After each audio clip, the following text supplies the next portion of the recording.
তাউযুবিল্লাহি মিনাশ শাইতানির রাজিম বিসমিল্লাহির রহমানির রহিম। আমি কোনো একদিন এরকম মৃত্যু হয়ে যাব। ইন্না লিল্লাহি ওয়া ইন্না ইলাইহি রাজিউন। হাসপাতালে গিয়ে নামাচ্ছি, সে দুনিয়া থেকে চলে গেছে। যার পাও ওরে গলার মধ্যে পেঁচায়া চারজনে ধরে এসে গাড়িতে উঠানো হয়েছে। তখন আমি এই পয়সা কার কাছে চাবো? টিকিট কেটে ভর্তি করব, এমন কালে ইন্তেকাল করেছে। আমি পারি না আর কি। আমার বিবেকে বলে না যে তুই তক্ক কর, দিলে পারেন, না দিলে না পারেন। সরকার তো উপকার করেই, মাঝে মাঝে আমরাও করি। এটি চ্যাংড়া পোলাপাইনে বলে যে ওইটা হয় সেটা হয়, এটা আসলে মিছা। আসসালামু আলাইকুম, আমি অপি। আজকে আমরা আছি মুন্সিগঞ্জের উপজেলা স্বাস্থ্য কমপ্লেক্স সিরাজদি খান মুন্সিগঞ্জ। আজকে আমরা এমন একজন মানুষের সাথে কথা বলবো যার দায়িত্বটা অনেক। সে পেশায় ড্রাইভার, কিন্তু সে সেবাদানকারী। তার মাধ্যমে অনেক মানুষ বেঁচে ফিরে আসে। আমরা কথা বলবো এমন একজন অ্যাম্বুলেন্স ড্রাইভারের সাথে। আমাদের ভিডিওটি যদি ভালো লেগে থাকে অবশ্যই একটা সাবস্ক্রাইব করে দিবেন। আমাদের 100 সাবস্ক্রাইব পূরণ হয়ে গেছে, আমরা টার্গেট করছি 500 সাবস্ক্রাইবার। ওই নিচে যে সাবস্ক্রাইব লাল বাটনটি দেখতে পাচ্ছেন, অবশ্যই এটাতে ক্লিক করবেন। আপনাদের একটা ক্লিকে আমরা অনেক মোটিভেটেড হই। তো চলুন ভিডিওটা শুরু করা যাক। আসসালামু আলাইকুম। ওয়ালাইকুম সালাম। আসসালামু আলাইকুম। কেমন আছেন?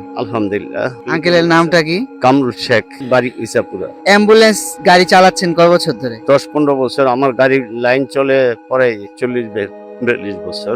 ড্রাইভিং করতেছেন 40-42 বছর, আর 10 বছর ধরে 10-15 বছর ধরে আমি অ্যাম্বুলেন্স চালাই। আচ্ছা আঙ্কেল, এই অ্যাম্বুলেন্স চালানোর সময় কেমন রোগী পান আপনি? অনেক রুগী পাই। এই তো 3-4 দিন আগে এই আমাদের বউবাজার এখানে গেছি, একটা সিরিয়াস রুগী, বয়স্ক মানুষ। তো গাড়িতে উঠাচ্ছি, উঠাবো দইরা, ওই মুহূর্তে তিনি ইন্তিকাল করেছেন। ওই মুহূর্তে ইন্না লিল্লাহি ওয়া ইন্না ইলাইহি রাজিউন। তখন তো আমার ফেরত এসে পড়তে হয়েছে, রুগীটার আমি নিতে পারিনি। আর তখন ওই রুগী আলো গেছে, আমি টাকা পয়সা চাইতে পারিনি।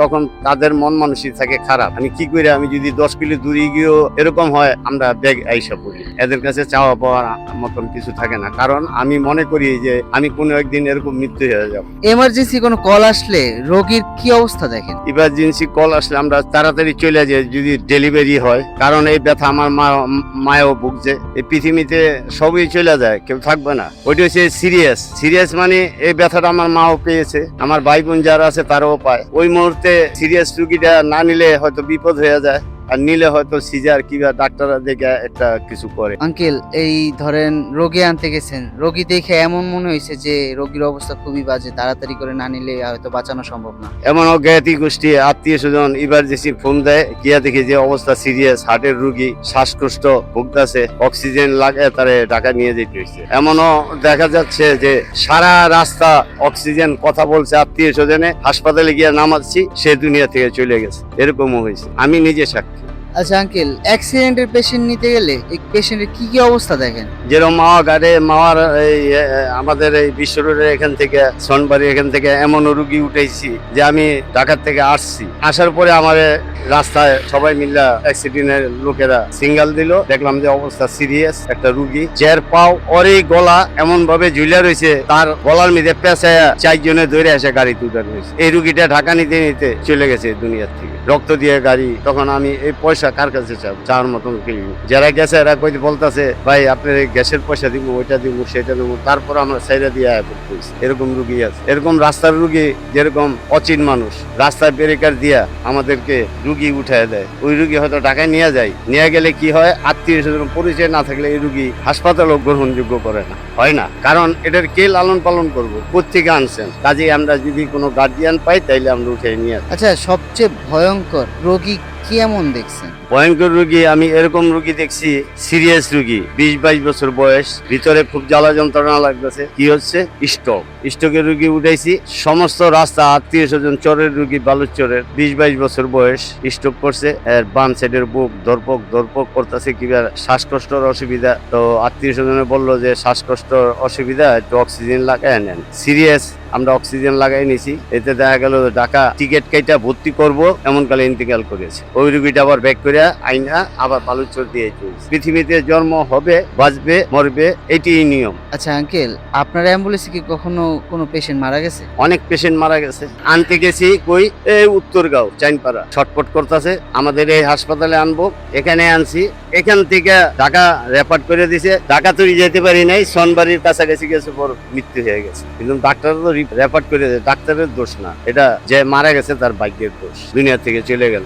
আসলে ডাক্তারের তো কোনো পাওয়ার নাই, পাওয়ার হয়েছে আল্লাহ তাআলা। আল্লাহ সুবহানাহু ওয়া তাআলা যেটা ভালো মনে করে সেটাই করে। ওই রুগীটা নিতে পারি নাই, আমার গাড়িতেই মারা গেছে, আবার উত্তরগাঁওতে আনছি, আবার উত্তরগাঁও নিয়ে। আচ্ছা, কেউ যদি অ্যাম্বুলেন্সে মারা যায় সেই সময় অ্যাম্বুলেন্সের ভিতরে কি অবস্থা থাকে? অ্যাম্বুলেন্সের ভিতরে যদি মারা যায়, যে ডাক্তার রেফার করছে উঠাচ্ছি মারা গেছে, তখন তো আত্মীয় স্বজন জ্ঞাতি গোষ্ঠী আইসা কান্দাকাটি হালচাল পড়ে যায়। তখন বলে ভাই আমরা তো টাকা নিতে পারলাম না, তা আমাদের বাড়ি 10 কিলো দূরে, ওখানে দিয়ে আসেন। তখন আমার কোনো ডিমান্ড থাকে না, যেহেতু একটা রুগী মারা যায় আপনি খুশি হয়ে আমাকে যা দিবেন আমার তাই নিয়ে আসতে হবে। এখানে তর্ক বিতর্ক করলে মানুষ আমাকে পিটাবে, আর ওই পিটনি ঠেলায় আমরা না করি যে ভাই আপনার যা খুশি আমাদেরকে দিয়ে দেন। এই জায়গায় আমার মনে হয় এটা তর্ক বিতর্কের জায়গাটাও না, না। কারণ হচ্ছে মানব জাতি থেকে ভিতর থেকেই আসার কথা হ্যাঁ, যে একটা মানুষ মারা গেছে, তার ফ্যামিলি এখন অসহায়। অসহায়। আপনি এখানে যদি তর্ক বিতর্ক না, টাকা না, নিয়ে এখানে করেন, আমার তর্ক বিতর্ক চলে না, আমি পারি না আর কি। আমার বিবেকে বলে না যে তুই তর্ক কর, আমি বলি তখন আপনাকে যেটা মন চায় ভাই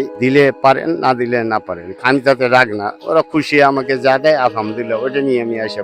আপনি তো অনেক রোগী নিয়ে আসেন অ্যাম্বুলেন্সে, রোগীর সাথে কি কখনো কথা হয়, বা এমন কোন রোগীর সাথে আপনার কথা হয়েছে যে কথাটা এখনো মনে আছে আপনার? হ্যাঁ মনে আছে, একটা রুগী মধ্যপাড়া বাড়ি, জিজ্ঞাসা করলো ভাই আমার পরিচয় আর কি, ভাই আমি আপনাকে ইসাপুরা ভর্তি হন, ঠিক আছে হন। এর ওয়াইফ নিয়ে এসে, লোকটা ছিল হিন্দু জাতি, তাই আমি বললাম যে ঠিক আছে ভর্তি হন। সকালবেলা ডাক্তারের সুই দিল, সুই দেওয়ার পর তার সিট সে পছন্দ করে আসলো কোন সিটে থাকবে। আবারও তিনি ওই সুইটা দেওয়ার পর উপরে আর যেতে পারে না, তিনি ইন্তেকাল করেছেন। তার মানে এটা ভিতরে স্ট্রোক তো সবই ওই সুই দেওয়ার পরে ইন্তেকাল করেছেন। এটা কোনো ডাক্তারের দোষ না, আর ভাগ্যই ছিল এরকম। আমি বললাম সিট দেখাই দিলাম, আমাকে বললো কামরুল ভাই আমি তো আপনাকে এনে ভর্তি হমু, তা আমি সিট দেখে আসলাম। দেখে আইসে সুই নিতে কইলো, সুই সুতা নিল, সুই সুতা ওষুধ খাইলো, খাওয়ার পর তিনি ইন্তেকাল করেছে। তার পরিবার অনেক কান্দাকাটি করলো, লোকজন আসলো, আবার গাড়িতে বইরা তার বাড়িতে দিয়ে আসে। পয়সার কোনো ডিমান্ড নেই, আমরা ডিমান্ড ছাড়া অনেকের এমন রুগী টানি অসহায়, হাসপাতালে আইসা কান্না করে, আমাদের কেউই নাই। হাসপাতালের প্রতিপক্ষ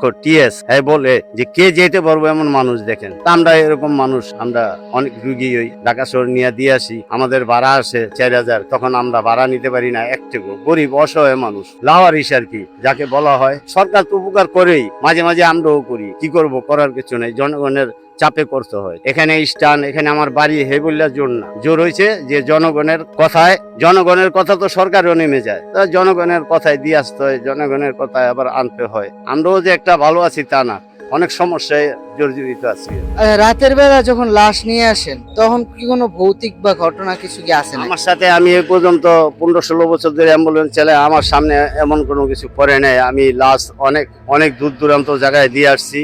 দেখা গেল রাত 2টা বাজে আমি কবরস্থানের সামন্ত আসতেছি, তখন আমি জিগিরে ফিগিরে গাড়ি চালাই, কিবা আউযু বিল্লাহি মিনাশ শাইতানির রাজিম বিসমিল্লাহির রহমানির রহিম এরি পরে লাশ উঠাই, আবার এরে পরে নাচ নামাই দিয়া এরে পড়তে আসি। কাজে আমার সামনে কোনো আজ পর্যন্ত কোনো এটি চ্যাংরা পোলাপাইনে বলে যে ওইটা হয় সেটা হয়, এটা আসলে মিছা কথা, এরা কিছু জানেন। কাজে আমি অনেক মরুভূমি দাও, অনেক দূরে লাশ দিয়ে আসছি, এরকম কোনো ঘটনা আমার সাথে হয় না। কারণ আমি ওই যে সুরা কালাম পইরা গাড়ি চালাই, বয়স হয়ে গেছে, আমিও তো মরে যাব, আমি সবসময় জিগিরি ফিগিরে গাড়ি চালাই। আপনার মতো যারা অ্যাম্বুলেন্স গাড়ি চালায় অনেকেই নাকি উল্টাপাল্টা খারাপ জিনিস দেখে, আচ্ছা তাদের আপনি কি উপদেশ দিতে চান? মনে করি যে তারা সুরা কালাম পইরা যদি গাড়িটা চালায় তাদের আপদ বিপদ হয় না, কিংবা যেসব দৃশ্য শয়তানে দেখায় ওই দৃশ্য থেকে দূরে থাকবো আর কি। সুরা কালাম পইরা গাড়ি চালাইলে ওইসব দৃশ্য দেখা যায়, এটি মিছা কথা, ঠিক আছে? এগুলি খুবই খারাপ জিনিস। আর আমরা যেহেতু গাড়ি চালাই আল্লাহ সুবহানাহু তাআলার নাম নিয়ে এই গাড়িটা চালাইতে হয়। এই গাড়ি দিয়া মালিক চলে, এই গাড়ি দিয়ে আমি চলি, এই গাড়ি দিয়ে জনগণের উপকার হয়, ভালো মেধা রেখে গাড়ি চালাইতে হয়। আর জোয়ান বয়সের মানুষ কোন জায়গায় উল্টা পাল্টা চালাইতে হবে, কোন জায়গায় হরেন দিলে নিষেধ আছে, কোন জায়গায় হরেন দিলে নিষেধ নাই, এটি বুঝেন। ওরা খালি বাজাইতেই থাকে, যাইতেই থাকে, ঠিক আছে? আসলে অ্যাম্বুলেন্সের সব গাড়ি, আমার মতন মানুষ যারা আছে তারা খুব সাবধানে গাড়ি চালায়, যারা সূরা কালাম জানে, যারা মুসলমান। তো অনেকে অনেক কিছু জানে না, এটা জানতে হবে, না জানলে তো হবে না। এটা তো নবীর আমলের থেকে এইসব সূরা কালাম আছে, কোরআন হাদিসে আছে। এই যে দাড়ি রাখছি সুন্নত, নবীর কোরআনে বলে সুন্নত। এখন আমি সুন্নত যখন কোরআনে যখন আসছে যে আউযু বিল্লাহি মিনাশ শাইতানির রাজিম বিসমিল্লাহির রহমানির রহিম শয়তান দূরে যা, তুই কাছে আইস না। তা আমি ওইটা পড়ি বেশি বেশি করে, তো আর শয়তানে আমার আক্রমণ করলো না, শয়তানে আমার কোনো দৃশ্য দেওয়ার সুযোগই পাইলো না। এই যে 40 বছর ধরে যে ড্রাইভিং করতেছেন, এই 40 বছর আগে এমন কি হয়েছে ড্রাইভিং ছাড়া অন্য কোনো কাজ পারতেন বা অন্য কোনো কাজে জড়িত হয়েছিলেন? হ্যাঁ, ইসলামপুরে আমাদের কাপড়ের দোকান ছিল, তখন আব্বার সাথে চাচার সাথে আমি দোকানে বসলাম। তখন আমার বয়স 18 বছর। তখন আমি জগন্নাথ কলেজের সামনে আসছি নাস্তা খাইতে, তখন শুনতাছি জিয়া রহমানের মাইরে হালাইছি কই চট্টগ্রাম। তখন থেকে আমি কাপড়ের দোকানে বসতাম। লেখাপড়া এমন একটা জানতাম না, তো বাচ্চা ছাড়া ওই দোকানে নিয়ে ব্যবসাটা শিখাইতো, তা আমি শিখছিলাম। ওখান থেকে আইসা পড়লাম এই মোটর লাইন। বাচ্চা ছাড়া মারা যাওয়ার পরে আমি মোটর লাইনে আইসা পড়লাম। এই মোটর লাইনে আজকে 60 বছর, 42 বছর ধরে চলতেছে, আমার বয়স 60 বছর। আচ্ছা, কখনো কি এমন হয়েছে ধরেন রোগীর খুব বাজে অবস্থা, এর মধ্যে রাস্তায় খুব বেশি জ্যাম পড়ছে, আপনি জ্যামে আটকায় গেছেন? ডেলিভারি রোগী অবস্থা সিরিয়াস, মিরপুর হাসপাতালে নিয়ে যাবো, এখান থেকে বাড়াবাড়িয়া নিয়ে গেছে। এখন এত জ্যাম পড়ছে যে জ্যামের ঠেলায় দুই পাশেই জ্যাম।